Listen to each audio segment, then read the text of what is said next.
लेकिन कुछ हमारी आंगनवाड़ी बहनें जो है वो एफआरएस सिस्टम से काम की हैं, जिसका पूरा डाटा हमारे पास आ चुका है।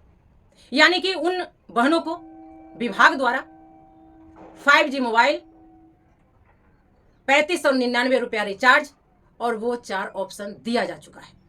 तभी तो ये लोग काम की है। मुंह नहीं है आप लोगों को बोलने का। पदाधिकारी भी सोच रहे होंगे कि कहती है कि मेरे पास मोबाइल नहीं है, रिचार्ज नहीं है, मैं कैसे काम करूं? तो क्या 25%, 50%, 10% करने के लिए आपके पास मोबाइल है और 100% करने के लिए मोबाइल नहीं है? जो आंगनवाड़ी कार्यकर्ता है 5%, 10%, 25%, 50% काम किया है, 70% काम किया है, वो सेविकाएं पोषण ट्रैकर पर 100% काम करें। काश मैं आपकी पदाधिकारी नहीं रही, नहीं तो सिस्टम में बहुत बदलाव करते और कैसे काम लिया जाता है हम बताते। जहां एक तरफ आंगनबाड़ी कार्यकर्ताएं कर रही है एफआरएस सिस्टम का विरोध, कर रही धरना प्रदर्शन हड़ताल, वहीं दूसरी तरफ आंगनबाड़ी कार्यकर्ताएं कर रही है एफआरएस सिस्टम से काम। क्या ऐसे में आंगनबाड़ी कार्यकर्ताएं अपनी लड़ाई को जीत पाएंगी, हो पाएंगी कामयाब? जी नमस्कार, मैं सविता कुमारी यादव। अब भारतवर्ष की तमाम आंगनबाड़ी सेविका सहायिका बहनों का आपका अपना यूट्यूब चैनल सविता कुमारी यादव में हार्दिक स्वागत करती हूँ, नंदन करती हूँ, अभिनंदन करती हूँ। बहनों, आपको बताते चले कि एफआरएस सिस्टम के विरोध में सिर्फ बिहार ही नहीं बल्कि भारतवर्ष की तमाम आंगनबाड़ी सेविका सहायिका बहनें सरकार से पत्राचार कर रही है, धरना प्रदर्शन कर रही है, आंदोलन कर रही है। वहीं दूसरी तरफ कुछ हमारी आंगनबाड़ी सेविका बहनें हैं जो एफआरएस सिस्टम से काम कर रही है। आप लोगों को याद होगा, अगर नहीं याद है तो मैं स्मरण दिलाना चाहूंगी कि 19 मार्च 2025 को आईसीडीएस निदेशालय बिहार की तरफ से एक स्मार पत्र जारी किया गया था, जिसके साथ वो भी सूची संलग्न की गई थी जिसमें बताया गया था कि किस जिले में कितना प्रतिशत एफआरएस सिस्टम से काम हुआ है, यानी कि फेस कैप्चर प्लस EKYC हुआ है। वो वीडियो हमने आप लोगों को दिखाया था, आप लोगों के बीच जानकारियां शेयर की थी। अब हमारे पास जिला छोड़िए, प्रखंड छोड़िए, जो पंचायत की आंगनवाड़ी सेविका है, केंद्र वाइज रिपोर्ट आ गया है, जिसमें वो लोग कहते हैं कि एफआरएस सिस्टम का विरोध होना चाहिए। दूसरी तरफ वही लोग एफआरएस सिस्टम से काम कर रही है। आप लोगों को बता दूं कि 20 मार्च 2025 को एक संगठन के द्वारा ब्लॉक लेवल पे धरना प्रदर्शन किया जा चुका है। वहीं 27 मार्च को राज्य लेवल पे आंगनवाड़ी सेविका सहायिकाओं का महापड़ाव होने जा रहा है।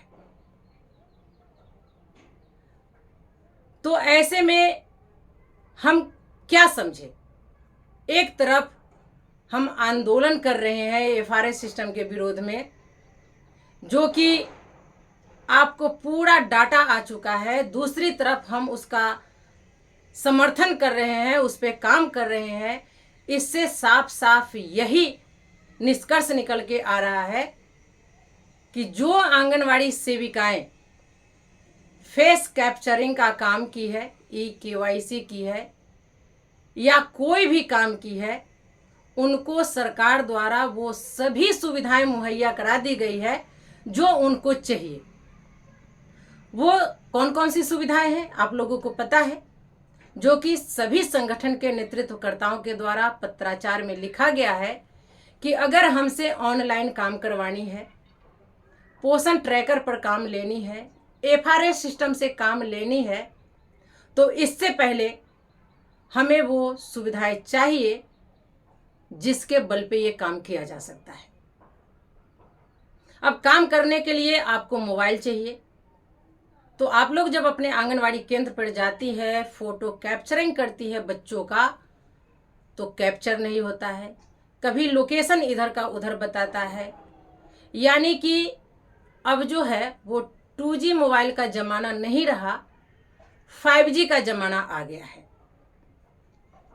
जिनके पास 5G मोबाइल है उनका तो आंगनवाड़ी केंद्र पर ओपनिंग भी हो जाती है, बच्चों का फोटो कैप्चरिंग भी हो जाती है।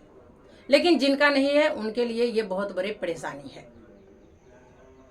तो आपको 5G मोबाइल नहीं मिला, पहले से 2,000 रुपया प्रति वर्ष के हिसाब से आपको रिचार्ज का मिलता है, जो कि अब मार्केट में 2,000 का रिचार्ज है ही नहीं। मैंने खुद चेक किया तो पता चला कि 3599 रुपया का 1 साल का पैकेज आता है। अगर मंथली में उसको डिवाइड कर दे तो वो और भी ज़्यादा होगा। तो कम से कम साल का ही पैकेज आप दो तो 3599 रुपया दो। तीसरा आता है आंगनवाड़ी सेविकाओं को सही से प्रशिक्षण दिया जाना। और चौथा लास्ट जो हम लोगों का सवाल है वो है कि जन वितरण प्रणाली के जैसे आंगनवाड़ी केंद्रों पर भी FRS सिस्टम से THR वितरण करने में वो 4 ऑप्शन, ये जब तक नहीं मिलता है तब तक हम लोग काम करने में असमर्थ है। लेकिन कुछ हमारी आंगनवाड़ी बहनें जो है वो FRS सिस्टम से काम की है, जिसका पूरा डाटा हमारे पास आ चुका है। यानी कि उन बहनों को विभाग द्वारा 5G मोबाइल, 3599 रुपया रिचार्ज और वो 4 ऑप्शन दिया जा चुका है। तभी तो ये लोग काम की है। कोई 10%, कोई 20%, कोई 50%, कोई 70%। जब आप 70% काम कर लिया यानी कि FRS सिस्टम से, तो बचा 30%। 30% कहाँ लेना देना होता है वो भी आपको पता है, और बाजार मूल्य जो आपको सरकार दे रही है वो भी आपको पता है कि बाजार का मूल्य क्या है और सरकारी दर क्या है। आप कहाँ से कर रही है ये भी अब हमको समझ में आ रहा है। ऐसे ही लोगों के कारण हम अपनी लड़ाई को नहीं जीत पा रहे हैं, मुंह की खाकर आ रहे हैं। ऐसे लोग पदाधिकारी की नजरों में बने रहना चाहते हैं और संगठन का भी मुंह पकड़े रहते हैं और पीछे से उनकी धुलाई करते रहते हैं। ये है इन लोगों की असलियत। ऐसे लोग दुमुहे होते हैं जो ना तो वो पदाधिकारी के हैं ना तो वो संगठन के हैं। कब इनका मुंह चलता है, कब लात चलता है, किसी को पता नहीं। ऐसे लोगों से सावधान होने की जरूरत है। और ऐसे ही लोग FRS सिस्टम का या किसी भी कार्य को बहिष्कार करने के लिए आगे आते हैं कि बहिष्कार करिए, और संगठन के पदाधिकारियों को दिखार करवा देते हैं, उनसे बहिष्कार करवाते हैं और ये पीछे से जाकर के काम कर लेते हैं।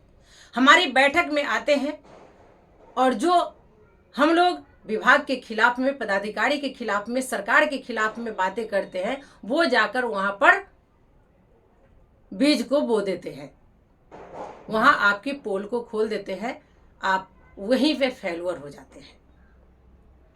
तो संगठन होता है सबको संगठित करने के लिए, एक करने के लिए, अपनी लड़ाई को लड़कर जीत में बदलने के लिए। लेकिन कुछ जो हमारी बहनें हैं वो हमें कमजोर कर रही है, हम लोगों को लड़ाई जीतने से कोसों दूर रखने में अपनी अहम भूमिका निभाती है। यही कारण है कि हम लोग सही पथ पर चलते हुए भी पथविहीन हो जाते हैं। सोचना आप लोगों को है कि हमने बहुत पहले ही एक वीडियो में कहा था कि आप पंचायत एक रहिएगा, ब्लॉक एक हो जाएगा, ब्लॉक एक रहिएगा, जिला एक हो जाएगा, और जिला एक रहिएगा तो पूरा राज्य एक हो जाएगा। हम ये कभी नहीं कहे हैं कि FRS सिस्टम का विरोध करेंगे। हम FRS सिस्टम का तहे दिल से स्वागत करते हैं, ये बहुत अच्छी चीज है, इसमें पारदर्शिता है। लेकिन हाँ, जो सही लाभार्थी है वो हमारे आंगनवाड़ी केंद्रों पर नहीं आती है, तो सही लाभार्थी होते हुए भी वो लाभ से वंचित हो जाती है। इसको लेकर हमने 4 ऑप्शन मांगा और उसमें कुछ भी नहीं है। हमारे सेंटर पर 1 लाभार्थी आएंगे, 1 को हम THR वितरण करेंगे, 10 आएंगे 10 को करेंगे, नहीं आएंगे नहीं करेंगे। पोषाहार ना तो हमारे पिताजी का है ना आपके पिताजी का है, पोसाहार जनता जनार्दन का है।